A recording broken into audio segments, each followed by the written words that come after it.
What's going on, guys? Today I'm bringing you a new fantasy draft video. As you can see by the title, I can only use playoff teams, but I've done it before. We can use all like 16 playoff teams. I think it was a bit too easy. So in this one, we could actually only use the 8 current playoff teams. I think that'll make it even more of a challenge. I'm just going to go with the team that I picked to win the Stanley Cup this year in the Edmonton Oilers. I feel like my pick's looking pretty good. They're currently up 3-1 on Vegas, so 1 win away from making the conference final. And so we're going to load into the fantasy draft here, guys. As always, though, I'll click, randomize a bunch of times. So it has us starting off here at number 20 pick.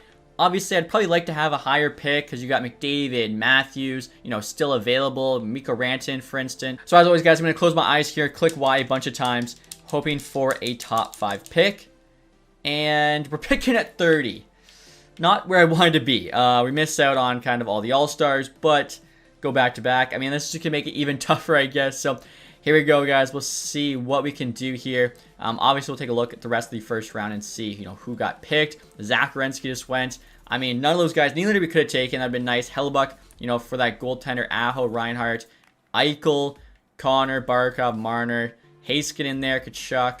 Wow, a lot of these guys you could not take. Rantanen there, though, at 8. Then you had Matthews at 6. Draisaitl, of course. Couldn't take the 2 defensemen. Could have taken McDavid first overall. So, I mean, we'll see what's available. Can't take Sid, Bratt, Keller, Forsberg. Oh my goodness. Mark Stone is the best guy available we could take. Could also take Slavin there just to have a solid number 1 defenseman. My goodness. Scheifele. Might have to go back-to-back. Slavin, Scheifele there. Could even go Scheifele, Morrissey, honestly. Morrissey definitely is more offensive than Slavin, and I feel like that's kind of what you want in your number 1. Someone to put up points. He's also a bit younger. Jason Robertson there, too, we could get for a winger. So I'm going to go Josh Morrissey. Just kind of get that number 1 defenseman. I think it'd actually be fun if we could get Mark Scheifele here at the next pick. And he is available. Could also go Mark Stone, but he's a bit older there, big contract.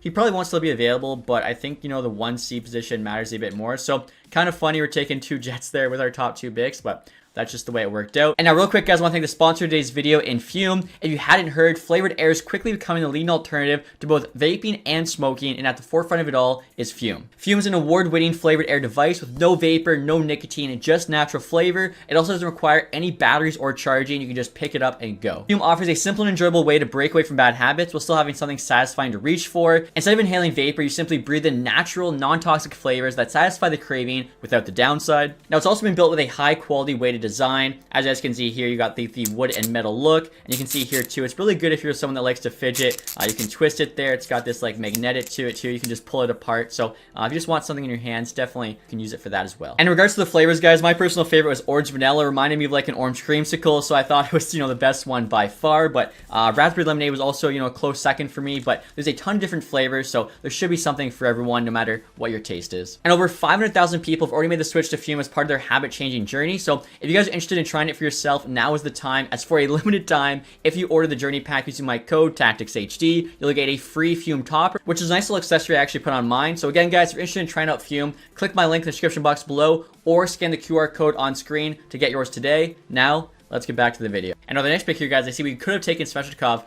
one pick earlier, but look at this. Ovechkin's available. I mean, we probably have to take Ovi. Brad Marchand there, Pietrangelo. I think Ovi makes the most sense. Him with Scheifele kind of fell in our lap there at the end of the 3rd round. Now, early here in the 4th, I'm probably going to wait a while to take a goalie. Obviously, there's only so many available, but I'd rather just take like a backup if I have to, like Calvin Pickard, than kind of waste an earlier pick. So next here, Brad Marchand. We could also go Pietrangelo, who's right-handed. I think him and Morrissey would give us a very good top D pair. So I'm going to go Alex Pietrangelo. Obviously, we still have to get, one more forward, ideally a winger, to play on that first line. Marchessault cannot use. Same with Drew Doughty. Bergen. Duchesne we could use. Duchesne's a centerman, but you could put him at wing. Could also play 2C. Duchesne might be nice. Ekholm there as well. I'm leaning Duchesne just because he is kind of a bit more versatile there where we want to play him. So, again, this is going to be tough. Like, we're going to start losing guys pretty quick. T.S. Ekholm is still there. That is huge. Brett Pesce for a second I thought was still in the Canes, but he's not. So, yeah, I think Ekholm there makes a lot of sense. If we can get, a solid top 4D, I'd be pretty happy with that. Line just went there. I mean, at this point, Jimmy Benn. Barbashev could also take. Ben's got that huge contract. He'd probably be available longer than Barbashev. So, Neil Pionk we could also take. And he's right-handed, so that could be our top 4. I could also get Jake Wallman there. Tom Wilson for some grit. Gossesbear. Okay, there's some guys here we could take. Mason Marchment. Honestly, though, just based on age and everything, I'm thinking Barbashev's probably the next guy to go. He's also got, you know, not too bad of a contract. And so, unfortunately, Neil Pionk was taken. We could still take Gostisbehere, though. And, like, he would... Or actually, no, Neil Pionk is still there. Okay, so do we want him or Gostisbehere? Honestly, for the power play, like, we've already got Morrissey. Ghost here's got the 4.5-star puck skills, 90 offensive awareness.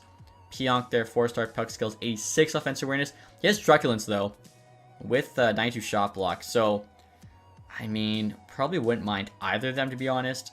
Jamie Benn should be there for a little bit. Let's go Pionk. And then if Gostisbehere is still available with the next pick, I'll take him. Dylan DeMello just went. Let's take a look. So there's Jamie Benn. Gostisbehere is gone. Chris Tanev, though. Dang, maybe we should have got Gostisbehere from their offensive defenseman.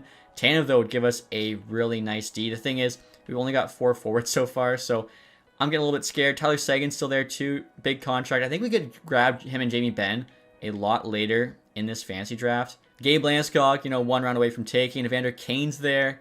Would he go before the other two? I think he would, like 1 overall lower, but obviously the price there for him is a much, much higher. Brent Burns still there with the Canes. So this pick might seem kind of dumb. I'm going to go Evander Kane just because I think Benn and Seguin will still be there just because of like the terrible contracts they're on. I saw Broberg just went. Benn and Seguin are there. Tanev's there as well. 4.5 for 6. I don't think it's that bad. Like, who's more likely to go next is basically the question we're asking. I'd like all 3. I don't want to push it too much. We're about, you know, the halfway point. Tanev would be a bomb pairing guy. Benn and Seguin would literally be in our top 6. So Benn, 1 overall higher than Seguin. Only 1 year left. We'll take him. And then we'll take Tyler Seguin with the next pick if we can. Tyler Seguin is gone. Okay, so I guess we waited a little bit too long. Chris Tanev there's also gone. All right, you know what? Fair enough. So next here, what are we even looking at? Orlov we could take. Bomb pair defenseman. Same with Brent Burns. I think, honestly, Burns would be nice. Could play that power play. Round 12 here. Let's take a look at goalies just to see. Wow. We don't have a lot of options here. Scott Wedgwood is our best goalie, I think. Or actually, sorry, no. Charlie Lindgren back up on the caps, 82. The rest of these guys we cannot take. Okay, so I think, yeah, might as well just wait on goalies. Doesn't even make sense right now. And you know what, guys? I could get Orlov here to play with Burns on the bottom D pair. We have our top 6 forwards. We'd have a really solid D. And at that point, too, like, you know, the goaltending might not matter as much. We have good defense in front of them. Speaking of goalies, Urson just went. Pick after Landeskog. Interesting moves here by the AI. We're definitely looking for a forward here now, so come on. Who is available that we could actually take? I mean, Henrique would not be a bad 3C. He just had 2 goals the other night. Taylor Hall as well. I'm a big Hall fan. Arvidsson. Who's going to go first? Henrique's got the best contract, $3 million for 2 years. So let's take Henrique. He gives us that 3C. I'd love to add Taylor Hall here with our next pick if we can. And Taylor Hall is still available, so yeah. Not going to overthink this one. I'm a big Taylor Hall fan, so bringing him back to Edmonton. And Riley Smith just went, of course, is on Vegas. So yeah, there's still guys here we can take that are going to be, you know, helpful to this team. Now look at the rest of the forwards here. I might go Jordan Stahl, a super 4th line center. We get him quite a bit, but I mean, come on, how can you not? Born leader, quick draw, 93 faceoffs, good defense. I mean, that just gives us an amazing 4C. Now, we still need a 3rd line winger. We also still need a couple of goaltenders. The goalies, we are definitely pushing it on. Wedgwood's still there. Lindgren's gone. Are you kidding me? Wow, I guess he's a bit younger than some of the other 82s. So, yeah, we're looking at like Wedgwood and Eric Comrie right now as our goaltenders. Calvin Pickard's there at 79. So for the next pick, guys, I'm thinking either Wedgwood in net, or we could go IFL, solid 2-way winger, play on the 4th line, or we could go Brandon Saab. We do need a 3rd line forward. He's got a decent shot on him, playing with Hall and Henrique. I think he'd actually do pretty well for us. Cheap contract, so he's a guy that teams might be looking to take. Now, next here, probably, again, IFL or Wedgwood. We'll see if both are still available. IFL is there, and so is Wedgwood. Okay, so I'm going to risk it and hope most teams have a backup. We're going to take IFL. Now all we need is like 1 more forward and then 2 more goaltenders. So definitely we'll take Wedgwood if he is here, because we do need a starting goaltender, and he is still there. So kind of got screwed on no Lindgren, but I think Wedgwood 81. We'll wait for sure. Picker will be our last pick. I think he's like the next best goalie available. We'll get a 4th line forward here. And actually, guys, this works out really well. We could take Cal Yarncroc here, 4th line forward. I think he's like a 2-way forward, so he'll fit in nicely. And again, I'm hoping the last pick, Calvin Pickard's there, because he played pretty well for Edmonton so far in these playoffs. And for us, you know, he should be fine as the backup. Just double checking, nobody better and nobody else available. And yeah, there's no one else I see. So we get Pickard there, last pick. Overall, you know, not too bad. We didn't get like one of the superstars again in McDavid or Matthews, but I still feel like, considering the fact we only had 8 teams to choose from, built a pretty good squad. We're now having a conversation with our head coach, guys, for this season. I am curious to see where he thinks we'll end up. So he's saying playoff team. Okay, I mean, I'm hoping we're at least a playoff team. Also, too, we can do preseason focus here. Try and make this team a little bit better. I feel like for a 1-year sim, 5v5 focus probably makes the most sense because the speed's not going to matter that much, but the offensive defense awareness could actually increase some of these guys' overalls. And after staying through the preseason, guys, we're currently 5-0-1, so we're looking pretty good. If you're wondering about the captaincy, I gave Scheifele there an A, Ovi, of course, running the C, and then Morrissey there also running an A. So I feel like Ovechkin obviously has to wear the C, and then the 2 top picks there are going to be running the A's. Now, looking at the lines for this year, guys, you can see Ovechkin, Scheifele, and Duchesne getting +5 on that top line. Definitely going to be relying on them heavily, produce that offense. Second line, you got Barbashev on the wing. I've actually put Jamie Benn in the middle just because he's so good in the faceoff circle. 93 faceoffs there. Taylor Hall at second line left wing. We then have Kane on the third line playing with Henrique and Saad. Then Yarncroc, Stahl, and IFL there on the fourth line. So, again, I think we have decent depth. Definitely lacking a bit of star power. Luckily for us, though, defensively, look really good. Morrissey, Pietrangelo on that top pair. Burns, Ekholm on the second with Orlov, Pionk on the bottom. Ideally, I think I wanted Pionk on the second, but chemistry gets a little bit worse. In terms of the goaltending, of course, Wedgwood, Pickard, not the best, but we're going to really, you know, put it to the test how much it matters. Power play 1 here is kind of stacked. We have a couple defensemen there in Burns and Morrissey, but they're very good offensively. Power play 2, -3. Should point out the first one there does get the +5, which is awesome. Second one there, obviously not as good players. -3. I mean, they shouldn't be on the ice too much. It's kind of same there. 4-man 1 gets the +5. 4-man 2 is a -3. PK-wise, like that first unit, Stahl, Henrique, Ekholm, Pietrangelo, should be one of the better like PK units in the league. Even the second one there I don't think is too bad. Third is still decent. So definitely, you know, playing a solid 2-way game I think is going to be the strong suit of this team. Hopefully get good enough goaltending as well as, you know, decent enough offense that it's enough to actually make the playoffs. And in terms of the ratings, guys, for this team, we've got 89 offense, 93 defense, and 80 goaltending. So it's a fantasy draft. Anything could happen. Let's see whether or not this team makes the playoffs. And so now, guys, rather than the season, Knobloch wants to have a conversation and let us know we've made the playoffs. I was a little bit worried, as you guys will see, very, very tight. I was thinking there was definitely a chance we might miss. And we actually lost our last 3 straight games, but I guess other teams lost too because we got an X next to ours. I'll show you guys where we are in the standings after this last game against the Sharks. So we get the last spot there, 85 points. We did tie the Flames there with 85, but unfortunately, we'll have to play the 1 seed in the Kraken, or actually the Avs. We're going to have to play first round. So not ideal, but you never know. Once you're in the playoffs, anything can happen. I love saying that. And look at the stats for this year, guys. You can see both Ovi and Scheifele at 80 points, so just under point per game. Ovi had 52 goals, maybe good enough for Maurice Richard. Duchesne there, 79. So the top line didn't do bad. Morrissey, 66. Was a -1. Jamie Benn close to 50. Same with Burns. Barbashev there, 46. Hall, 43. -15. Okay, so I mean, yeah, some of the depth scoring we didn't really have. Checking out the goaltenders, Wedgwood there, just under 900. So, you know, could have been a little bit better. Pickard, though, as a backup, actually had decent numbers. Again, as a backup, they usually do. So I'll probably still run Wedgwood in terms of the playoffs. Now look at the entire league here. Matthews put up 115. The Sabres, also 61 goals. McDavid there was with the Stars with 115 as well. Actually, Matthews has a game left. Besser at 102 with the Canes. Oh my goodness. Pedersen there, 99. Larkin, 98. He was with the Canes as well. So Larkin and Besser, I mean, Besser could become a Red Wing this summer. If this is what's going to happen, I would love that. Then McKinnon there on Penguins, which is kind of funny. Say with the Blackhawks. Brady Tkachuk, Kaprizov. And now always 52 goals, but did put him 4th there behind Matthews, McDavid, and McKinnon. In terms of defensive scoring, Quinn Hughes still at the top, 86. Even on a new team. Same with McCarr there at number 2. Goaltenders, Allmark had the most wins. Save percentage there for a starter is going to be Freddie Anderson with a 927 with the Canadians. And then goals against here, Freddie Anderson is also the best. So probably taking on the Vezina Trophy. And rookie skaters, let's see. Michkov on Utah put up 61 points. He'll probably win the Calder unless they go to Celebrini. 6 less points, but does have a better plus-minus. And now we're really lucky we're in the West here, guys. As you can see, the Devils win the President's Trophy. 114 points. You had 7 teams there with 100 plus. Look at this. Wings, Islanders, Rangers, Sabres all missed out. And then the Flames and us get in 19 and 20. Yeah, so this team we built, I thought would have been at least a playoff team, maybe even competing for a cup. I guess I was a bit optimistic. We actually were like top of the league goals for, like top, you know, 3rd there. Goals against, we didn't have one of the worst. So we're average goals against. I don't know. I feel like this team maybe deserved a bit more. So, like I said, I'm pretty sure we're playing the Avs in the first round. And so right here, you guys can see what that team's looking like. They got such a cover on the top line with Malkin and Giroux. Not bad. Line A, Strome, Huberdeau. They have better, like, more well-rounded top six than us. Bomb six is a lot worse, but I think this game doesn't care too much about depth. Renski number 1. I mean, Morrissey's just looks good. We got way better defensive depth. Like, their bottom D pairs, 279s. They do have a Sorokin in net, though, 92 overall, and then Urson backing him up. I mentioned the Urson pick being kind of interesting. So, I mean, we'll see what happens. They are the best team in the West, but, I mean, come playoff time, depth matters more. We'll see what happens. Hopefully, get at least one win here in Denver. 4-3, there we go, in the Mile High City. And 4-1 win after that. Let's go. So, we're headed home to Edmonton now, up 2-0. And Game 3, there's a 6-3 win. Game 4 is a 3-2 loss. But I mean, come on. I didn't expect to sweep them. So, up 3-1 in the series, heading back to Colorado, where we won 2 games. Unfortunately, we lose Game 5, 7-5. Game 6, a 3-0 loss. There's no way, right? There's no way we get reverse swept here. Game 7 in Colorado. 0-0 after 1.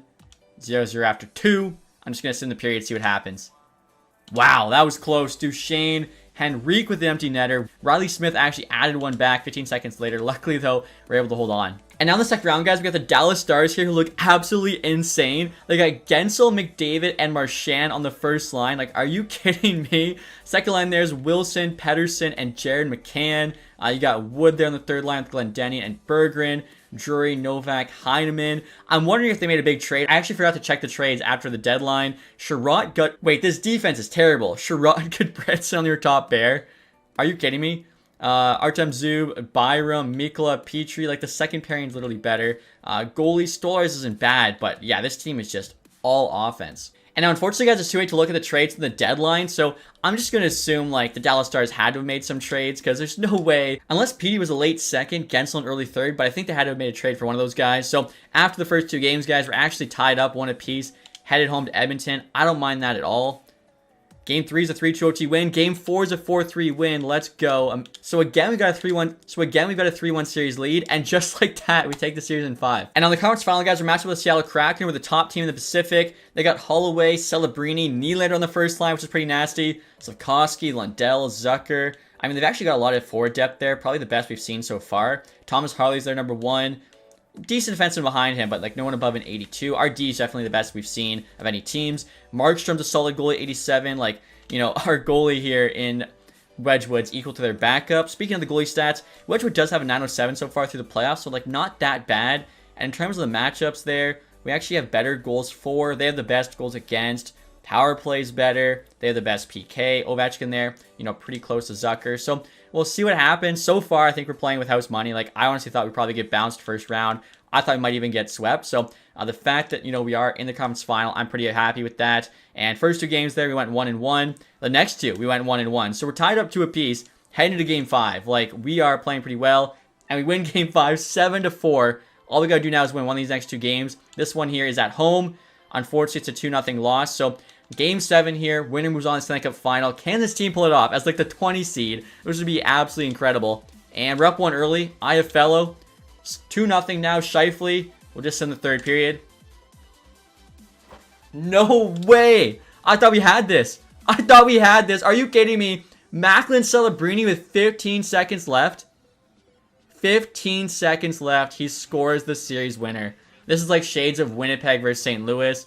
Lundell scored one early. I literally thought, guys, I was like, we're up 2-0. I'll just send the period. We'll probably end up winning like 3-1 or whatever it is. Wow. 15 seconds left. We were tied. And then Celebrini.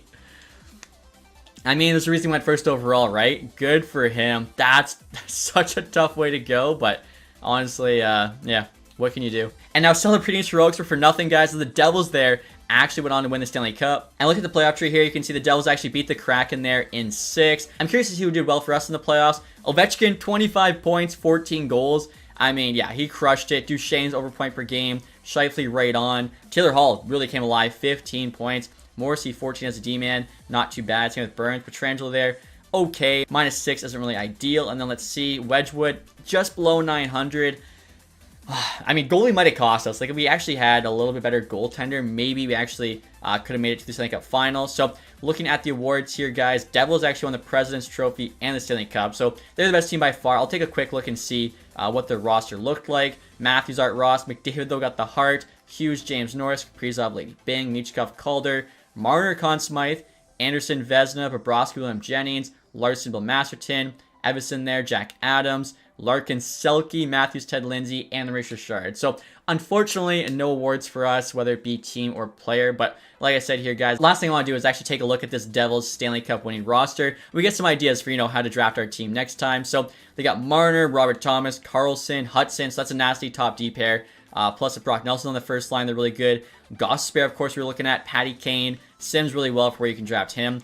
Parayko, Raquel, Coyle, Krause. I mean, I'm actually looking at position-wise. It gives us an idea about the line. So, yeah, like this team here, definitely, we had your superstars, had solid depth. In terms of the defense, I think it was one of the better top sixes. Yeah, they actually all had 80 pluses with, Carlson, Hudson, then goaltending, Bobrovsky, and net. This does look like a team that could win the cup, especially in the fantasy draft. So I don't feel too bad about, them going on to win it. But that's going to do it, guys, for this one. Hopefully you enjoyed it. If you did, leave that thumbs up. Subscribe if you haven't. Thanks again to Fume for sponsoring this video. And as always, thank you guys for watching. Have a nice day, guys. Goodbye.